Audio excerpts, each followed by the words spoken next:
عزما سلام. بازم زانوی غم به بغل گرفتی که چی کارا میکنی؟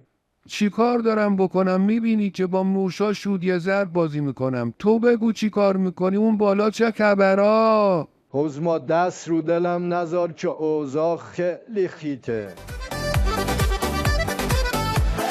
اون بالا ناترازیه، وفاقمون مجازیه، مجلسمونم گاویه، دولتمون گرازیه.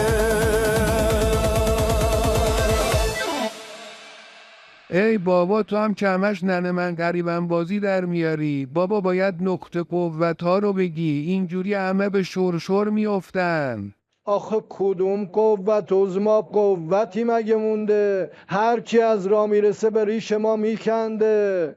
ببند بابا، اینجا هیئت دولت نیست و همینطوری برای خودت ببافی. گوش کن ببین چی میگم. زرشکیان سوسه نیا، توانرن بسیجیا، غم پزو در کن که یه وقت بهت نگن هویجیا.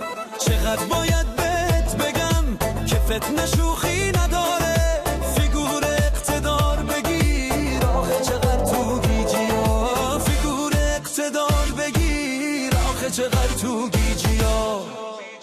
عزما دوره فیگور و این حرفا گذشته. بابا من از روز اولم به خاطر منویاتت اومدم، اما منویاتم برات نمونده آخه. من تو رو آوردم چون دیدم کتک خورت ملسه. الانم همینه که هست. میخواستی تریپ رئیس جمهوری بر نداری. باشه بابا دعوا نداریم که، فقط در نظر داشته باش که خودت میدونی که برات فقط یه جور مترسکم، مشته که هی داره میاد از چپ و راست سمت فکم.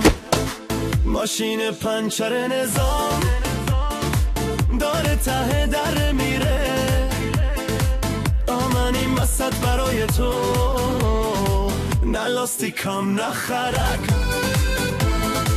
بابا چرا پرت و پلا میگی زرشکی؟ اگه جای من بودی چه غلطی میکردی؟ دعوا نداریم که، شما خودت رفتی زیر زمین ما رو دالی دم برق، خبر نداری من تو چه حالیم. به قول امام خیلی خری. آقا تو چرا حالیت نیست؟ پوزیده تو بهونه ای، اون هدف اصلی منم، دندون نذاشتن واسه من چطوری مسواک بزنم. شبا تو خوابم میبینم آتیش و دود و اختشاش، فتنه گرا میان منو میخوابونن تو کفنم. من دیگه حرفی ندارم. برن شو برو رد کارت مردی که ناتراز.